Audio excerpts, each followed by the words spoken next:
교회마다 여러 형편들이 있습니다만은 점점점 평일 예배라고 하죠. 평일 예배라는 거는 새벽 기도가 있겠죠. 그다음에 이제 수요 예배, 또 금요 기도회 이렇게 있잖아요. 보통 우리 한국 교회에서 유독 또 특이하게 예배를 많이 드리는 그런 어떤 기독교 전통 안에서 있는 예배인데, 어쨌든 시대가 많이 흘렀습니다만은 어쨌든 우리 교회의 역사 또 기독교 역사에서 이만큼 예배를 많이 드림을 통해서 또 나타나는 하나님의 놀라운 부흥이 전 세계적으로 없었잖아요. 우리 이 한국 교회가 성장했던 것은 여러 요인이 있을 수 있습니다만은 성경에 있는 것처럼 모이기를 힘쓰는 그런 한국 교회였거든요. 그래서 어떻게 보면 그 모임 가운데 하나님의 성령의 기름 부음과 결단케 하심과 또 순종케 하심과 행함의 놀라운 결과들이 나타나서 지금 우리가 그런 혜택을 누리고 있는 세대가 됐단 말이에요.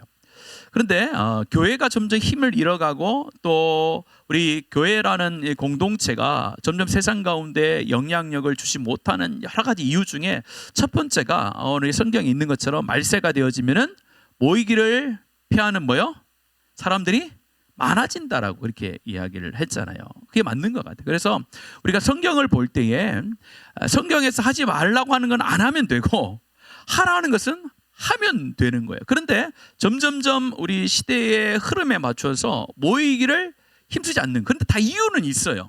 타당한 이유들은 다 있습니다. 요즘 시대가 이전 시대와는 좀 다르기 때문에 새벽에 일어나는 것이 힘들고, 또 수요일 날 또 시간을 맞춰서 오는 것도 힘들고, 또 금요일 날 오는 것도 여러 가지 이유가 있어요. 그러나 모이는 데는 어떻게 된다고요?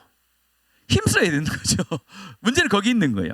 상황과 여러 가지 이유들이 다 있을 수 있습니다만은 제가 주일에도 말씀을 드렸잖아요. 예배 오는 것이 영적인 전쟁이라는 거예요. 수요일날 늘 7시에 퇴근을 하다가 오늘은 5시에 퇴근했네? 그러면은 그럼 수요 예배를 가야지만 내가 열심을 내는 거잖아요. 그런데 평소에도 안 갔는데 오늘 가면 이상하다. 그래서 오늘도 쉬는 거예요, 이렇게. 그런데 우리 교회는 어쨌든 제가 있는 동안에는 모이기를 힘쓰는 교회 되기를 간절히 원합니다. 모이기를 힘써야 되는 거예요. 이전에 사랑의 교회에서 지금도 합니다만은 그 특별 새벽 기도를 한단 말이에요. 그러면은 그 본당에 들어가려고 새벽 3시부터 줄을 선대요. 5시 예배인데.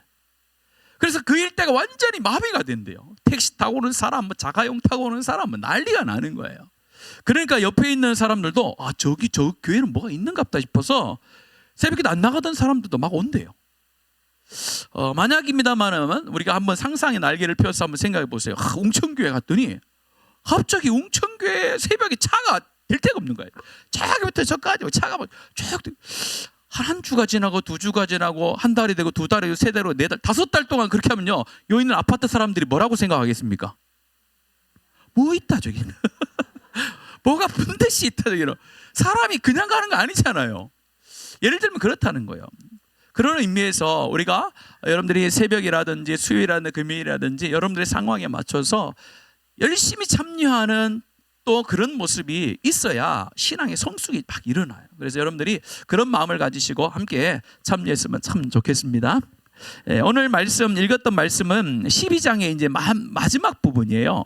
12장을 3번에 걸쳐서 지금 계속 설교를 하고 있습니다. 첫 번째 부분은 무엇이 기록되어 있었냐면은 이 사무엘이 이제 사역을 마무리하면서 나는 하나님 앞에서 내 사역이 정직했다.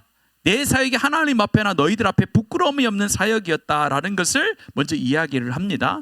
그 다음에 저번 주에 살펴봤던 6절에서 18절까지의 말씀에 보면은 이스라엘의 역사를 쭉 사무엘이 읊으면서 이스라엘의 역사 가운데 함께 하셨던 분은 너희들을 인도하시고 너희들의 왕은 오직 여호와 하나님이었다. 그런데 너희들이 그 여호와 하나님을 버리고 너희들이 원하는 왕을 요구했지 않느냐, 그건 잘못된 것이다, 이렇게 이야기를 했습니다.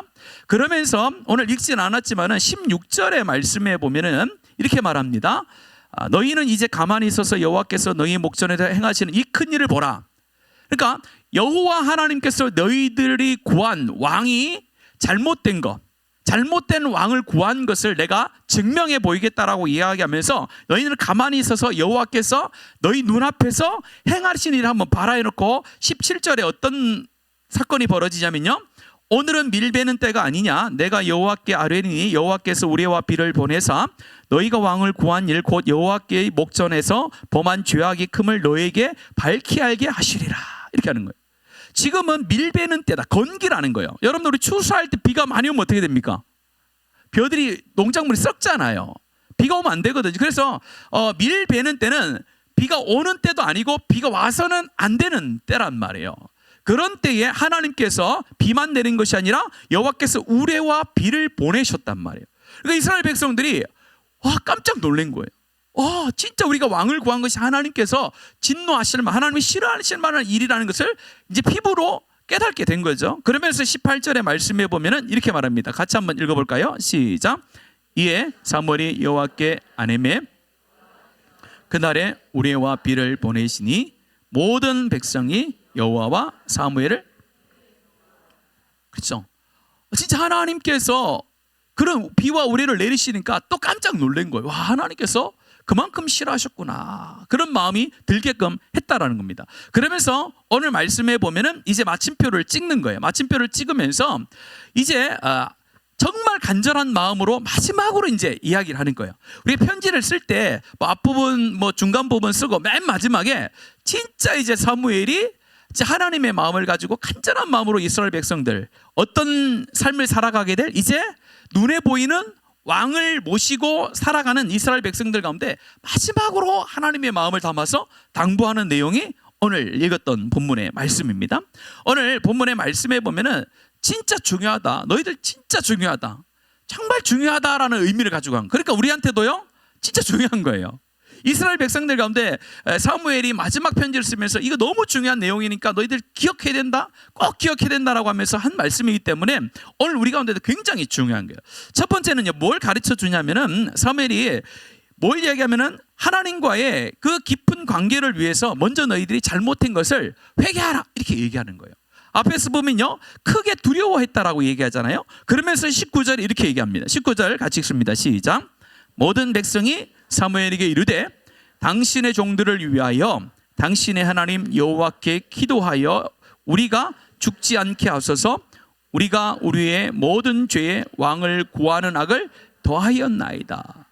지금 뭘 하나님 앞에 회개하라는 거예요? 악이에요. 악인데 여러 가지 악이 있는데 이스라엘 백성들이 여러 가지 악을 했단 말이에요. 악을 행했는데 그 중에서도 뭘 더했다는 겁니까? 모든 죄의 왕을 구하는 악을 행한 것을 너희들이 하나님께 기도해라, 그렇게 이야기를 했어요.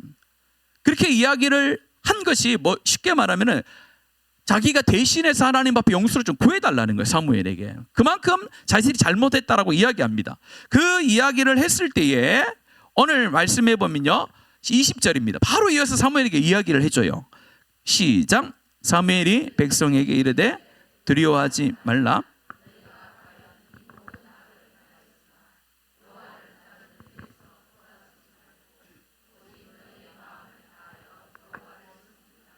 아멘.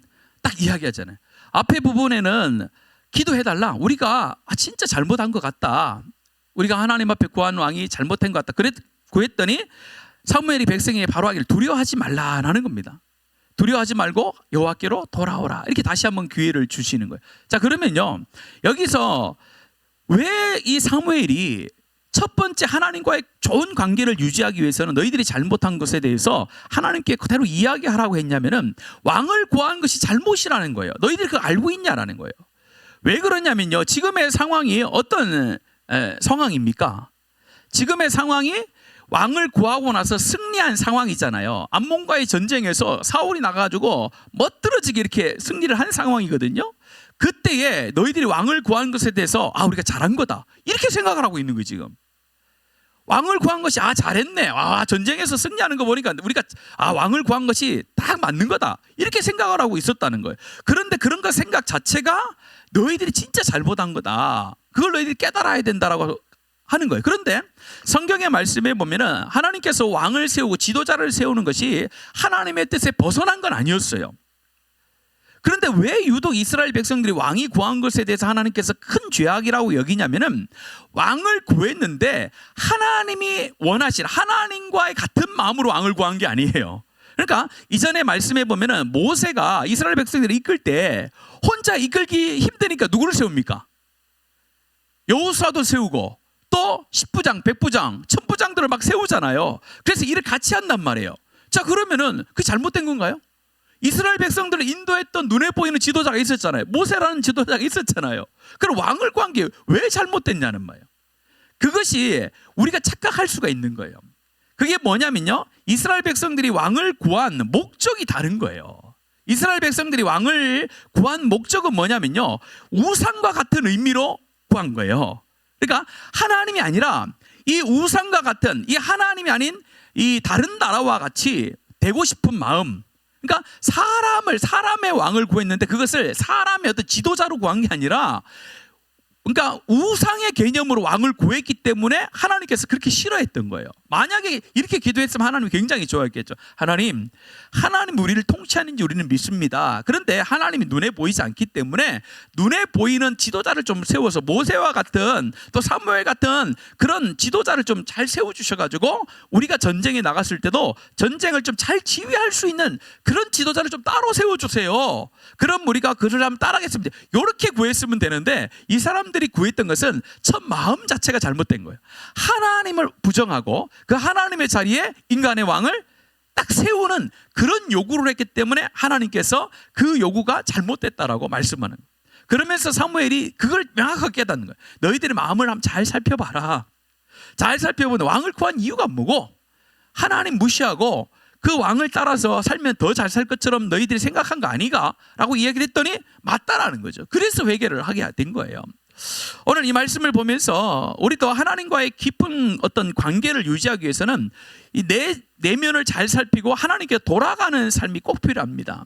왜냐하면 우리 가운데 죄악이라는 것이 있으면요, 하나님과 우리 사이에 이 막힌 담을 예수 그리스도께서 허물어 주셨잖아요. 근데 허물어진 그 담을 다시 내가 쌓는 거예요. 이렇게 죄라는 게 그렇다는 거예요.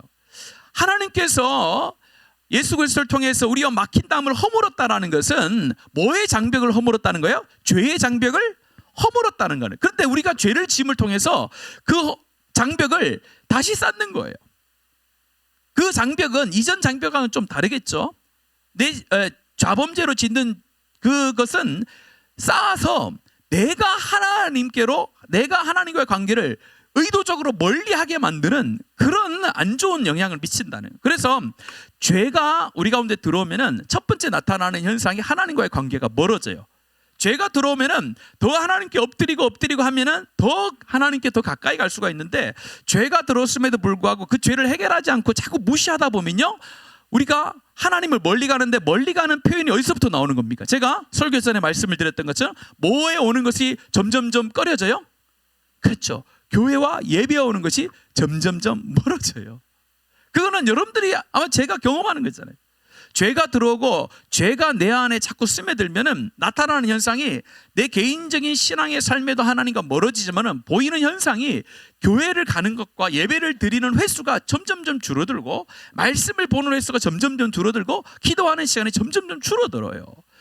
그런데 죄를 내가 멀리하거나 아니면 죄가 들어왔을 때도 죄를 해결하는 방법, 회개를 통하여 자꾸 가잖아요. 그러면요, 죄가 많은 곳에 뭐도 많다고요? 은혜도 많아지는 거예요. 그러면 죄를 많이 짓느냐? 많이 지어라, 그런 뜻이 아니라 죄에 민감하라는 거죠. 죄에 민감하면요, 작은 죄로부터도 하나님께로 더 가까이 가는 그런 동기가 막 생기는 거예요. 그게 바로 하나님이 지금 이스라엘 백성들 가운데 원하는 것이다. 그래서 앞으로도 죄를 엄청 짓습니다. 이스라엘 백성들이 오늘뿐만 아니라 계속 죄를 지어요. 하나님이 아셨던 거죠.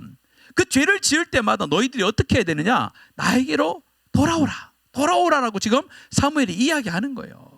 사무엘은 이전 역사도 알고 앞으로 될 것도 미리 알고 있었다는 거죠. 이스라엘 백성들이 지금까지의 삶을 보니까 너희들은 내가 지금 너희들이 왕을 세워서 지금 하나님을 잘 섬길 것처럼 보이지만은 내가 단언컨대 너희들이 분명히 하나님을 떠나는 죄악을 할 건데, 그때 너희들은 서스럼 없이 회개를 통하여 주께로 돌아오는 그런 삶을 빨리 돌아오라, 이렇게 얘기하는 거예요. 그래서 이후부터 나타나는 수많은 왕들이 좋은 왕, 나쁜 왕, 하나님께 인정받은 왕, 받지 못한 왕의 차이가 어디서 나옵니까?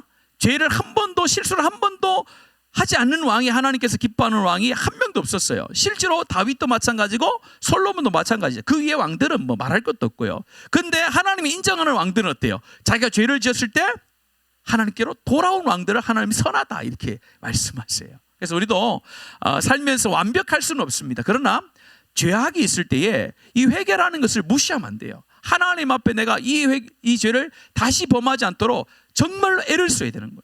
정말로 애를 쓰다 보면은 내가 그 안에서 하나님과 깊은 교제를 나눌 수가 있습니다. 그래서 여러분들이 첫 번째 사무엘이 이스라엘 백성들한테 간곡하게 부탁하는 거, 너희들이 죄를 지었을 때 뭐 하라요? 회개하고 돌아오라.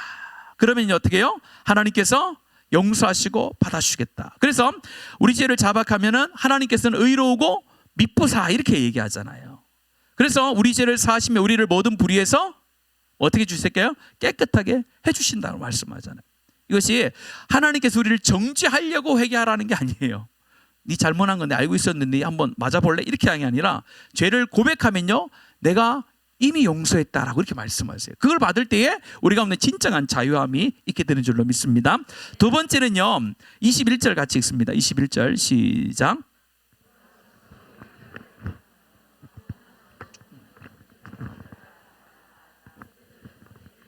네, 여러분들 설명 안 해도 다 알겠죠? 유익하게도 못하고 구원하지도 못하는 뭐 어떤 것을요? 헛된 것을 따르지 말라. 그것은 헛되니라. 얘기를 하는 거예요. 사무엘이 이스라엘 백성들 다스리면서 쭉 보니까 이야기하기를 이게 좋은 것 같습니다. 네, 이게 좋네요. 역시 좋은 걸 써야 돼요.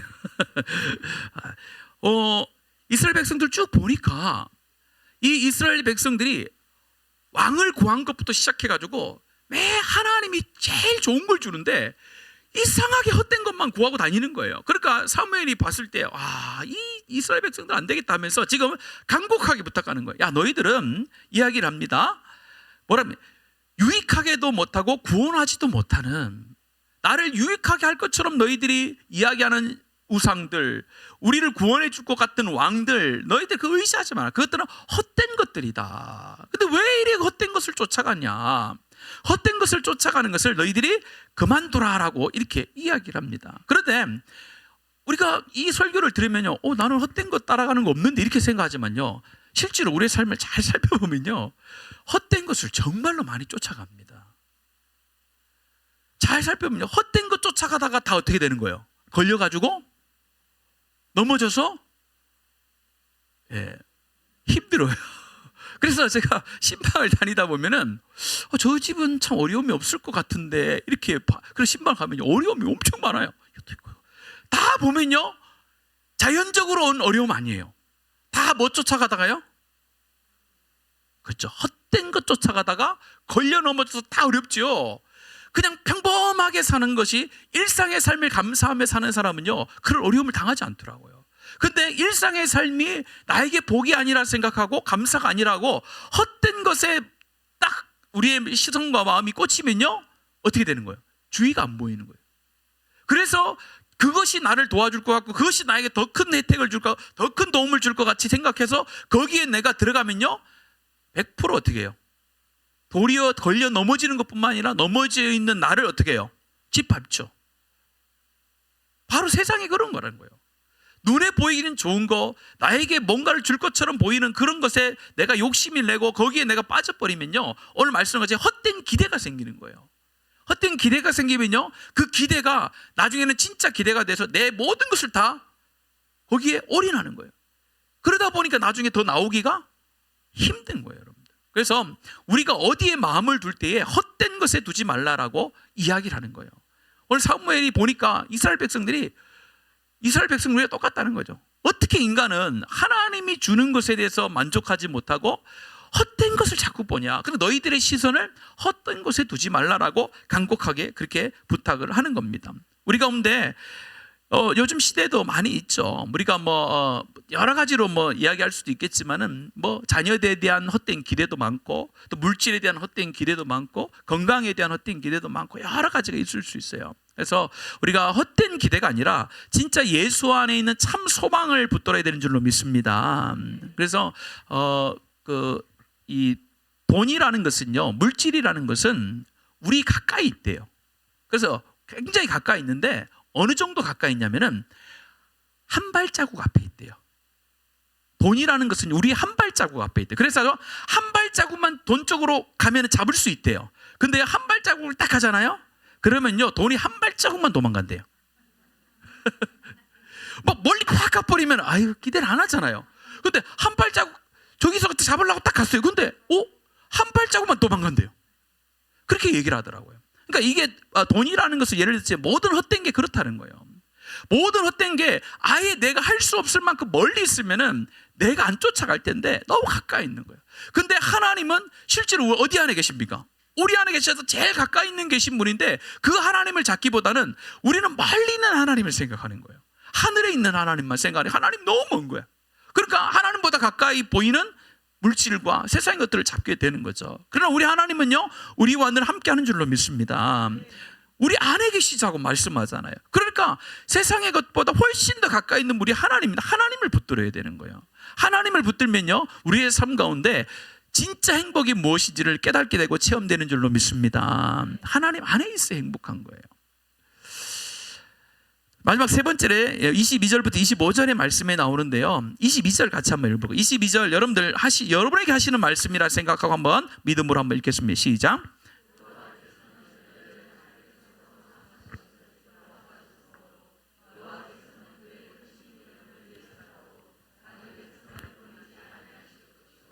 아멘.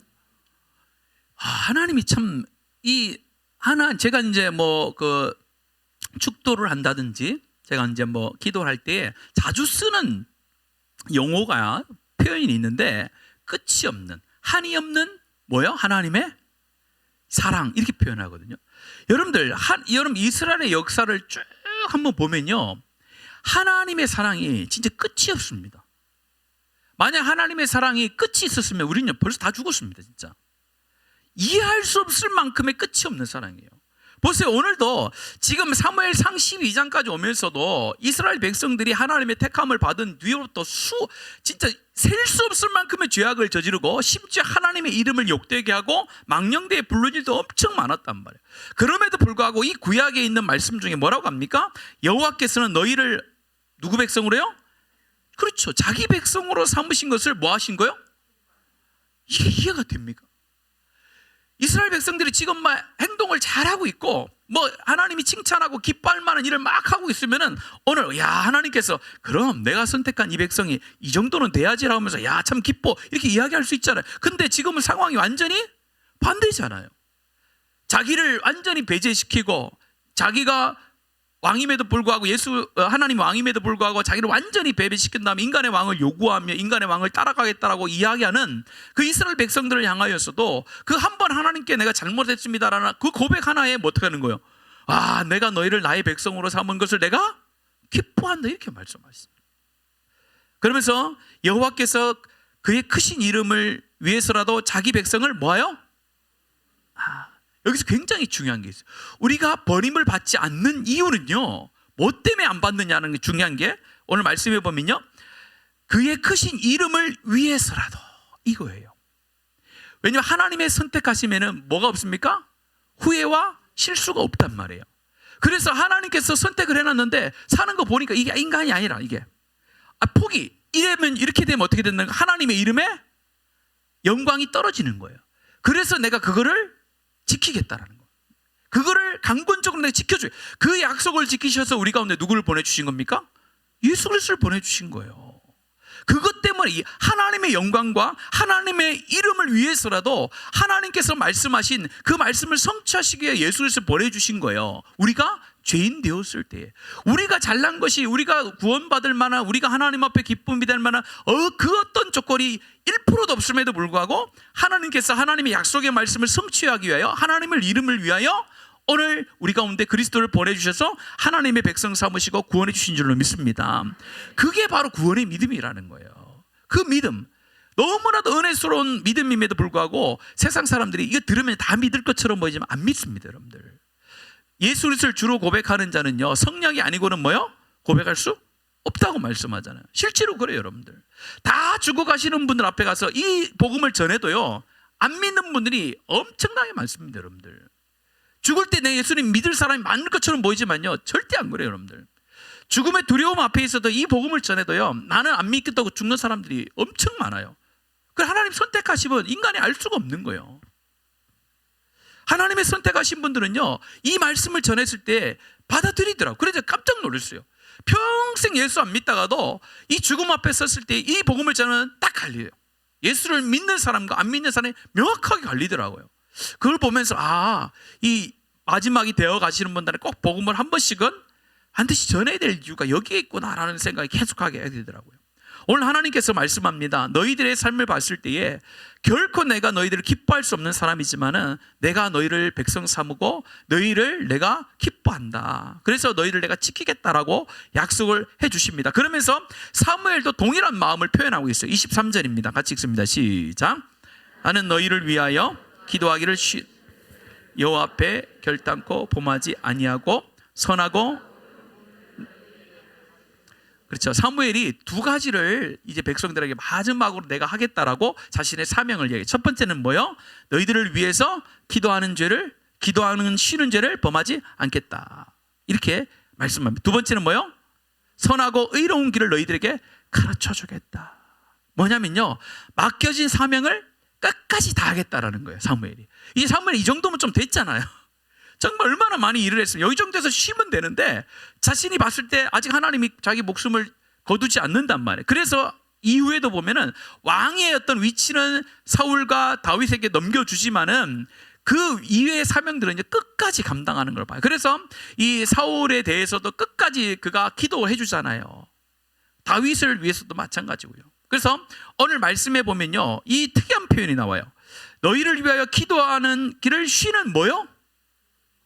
저는 이게 참 놀랍더라고요. 이게 지도자로서의 사무엘이 위대한 겁니다. 이 하나님의 마음을 아는 거예요. 그러니까 지도자로서 이 자기가 가르치고 자기가 섬겨야 될 그 대상에 대해서 뭐 하는 거예요? 기도하지 않는 게 뭐가 된다는 거예요? 죄가 된다는 거예요. 우리는 누구를 위해서 기도해 준다라고 하잖아요. 근데요, 주지 않으면 그게 뭐가 되는 거예요? 죄가 된다라고 생각하지 않잖아요, 여러분들. 그래서 오래 믿은 분들은, 신앙의 연륜이 있는 분들은 신앙의 연륜이 작은 사람들을 위해서 뭘 해줘야 돼요? 기도해 줘야 되는 거예요. 나를 위해서 기도하는 건 당연한 거지만은 신앙이 여린 사람들, 또 우리 공동체 안에서 힘들어하는 사람들을 위해서 우리가 뭘 해야 되냐면요, 사무엘과 같이 기도를 해야 되는 거예요. 그 기도의 사명이 우리 가운데 있는 줄로 믿습니다. 적어도 우리 수요일 날 교회 오실 분 정도 되면은 제가 봤을 때는 신앙이 굉장히 좋은 분들이라고 생각합니다. 네, 여러분들 믿음을 가지세요. 네. 여러분들이 오늘 오지 못하신 분들, 아니면 여러분들 셀에, 또 여러분들 기간에 어려우신 분들 있잖아요. 그걸 위해서 여러분들이 기도할 사명이 있는 줄로 믿습니다. 그 믿음을 갖고 함께 기도해 주는 거예요. 함께 기도하면 어떻게 해요? 하나님의 영적인 전쟁 가운데서 어떻게 된다고요? 승리할 수 있습니다, 여러분들. 함께 가는 거예요, 함께 가는 거. 두 번째 뭐요? 기도만 해주는 게 아니라 뭐요? 선하고 의로운 길을 가르쳐 주는 거예요. 사무엘이 그 사명은 끝나잖아요. 그래서 사울이 왕이 됐을 때 계속해서 가르쳐 주잖아요. 이스라엘 백성들한테도 계속해서 잘못을 지적하고 하나님의 뜻을 가르쳐 주고, 사울에게도 가서 계속 가르쳐 준단 말이에요. 끝까지 그 사명을 감당해요. 이것도 우리 가운데 주신 사명인 줄로 믿습니다. 우리가 새로운 사람에서 기도해 줘야 돼요. 기도해 주고, 또 뭐요?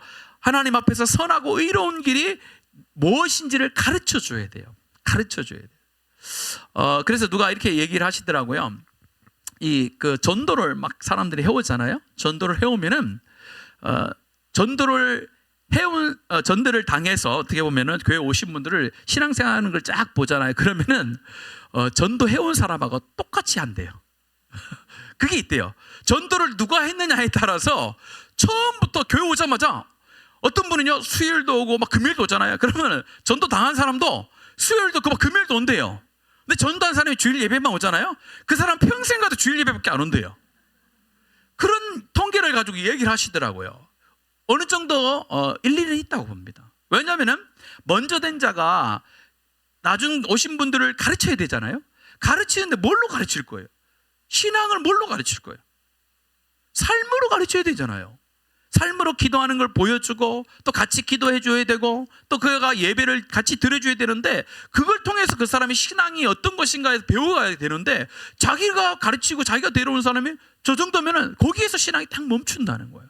그래서 여러분들이 전도에 오실 때에 이 전도한 사람 내가 어떻게 오늘 사무엘처럼 선하고 의로운 뜻이 무엇인지 가르쳐 주기 위해서는 자기가 조금 더 분발하셔야 되는 거예요. 내가 이 사람 때문에 내가 안 가던 기도도 내가 가야 되고 예배도 가야 될 그런 사명이 있다는 걸 우리가 알면요, 그런 어떤 공동체의 모임이 되면 공동체가 어떻게 되겠습니까? 한 단계 하나님 앞에 성숙되어지고 하나님 보시기에 훨씬 더 아름답고 하나님 볼 때 칭찬할 만한 그런 공동체가 되지 않겠습니까? 그런 공동체를 이뤄나가는 거예요. 사무엘이 원했던 공동체가 바로 이런 공동체입니다. 그래서 이런 것이 사무엘이 마음을 가지고 기도했지만 되진 않았어요. 그러나 사무엘의 마음은 그렇다는 거예요. 정말로 내가 너희를 위해서 기도하는 것을 내가 쉬지 않고 끝까지 하겠다. 중보의 역할을 하겠다. 두 번째는 뭐예요? 내가 너희들이 선한 길, 하나님의 뜻이 무엇인지를 너희들이 나갈 때마다, 번나갈 때마다 가르쳐 주겠다. 그렇게 말씀한 거예요. 이것은 사무엘뿐만 아닙니다. 우리가 사도 바울도 마찬가지. 사도 바울이 골로새 1장 9절의 말씀 같이 한번 읽어볼까요? 시작. 이로써 우리도 듣던 날부터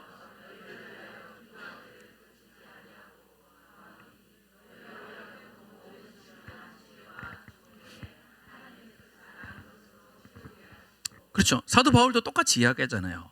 듣던 날부터 너희를 위하여 기도하기를 뭐 하지 않고요? 그렇죠. 믿음의 선배들, 사역자들, 지도자들은 항상 자기가 가르치고 함께하는 자들을 위해서 늘 기도하고 또 그들이 믿음의 분량이 점점점 성장할 수 있도록 도와주고 가르쳐줬던 역할을 잘했거든요. 우리의 또 마지막 중보자는 누굽니까? 예수 그리스도잖아요. 그래서 어떤 신학자들은 중보자라는 단어를 사람에게 쓰지 말아야 된다라고 이렇게 주장하는 분도 있습니다. 왜냐하면 중보자는 오직 예수 그리스도밖에 없는 게 맞아요. 신학적으로 보면은 하나님과 우리 사이에 막힌 담을 허시는 중보자는 예수 그리스도밖에 없습니다. 그러나 그런 신학적인 의미로서의 그런 중보자고 지금 우리가 이야기하는 어떤 중보의 이런 기도와 중보의 사역들은 공동체 안에서 형제와 자매가 된 자로서 함께 세워주는 중보자입니다. 그래서 우리가 함께 어려움이 있으면은 그 사람 함께 세워져 나가고 함께 아파해주고 그렇게 하면서 하나님의 공동체를 세워나가는 거예요. 오늘 사무엘은 그런 공동체를 원했던 거예요. 이스라엘 백성들 가운데 너희들이 진짜 이제 앞으로 왕이 세워질 텐데 조심해야 된다. 정말 조심해야 된다면서 이렇게 부탁을 하고 있는 겁니다. 그래서 오늘 12절에 요절과 같은 말씀이 24절입니다. 24절 읽고 마치도록 하겠습니다. 24절입니다. 시작.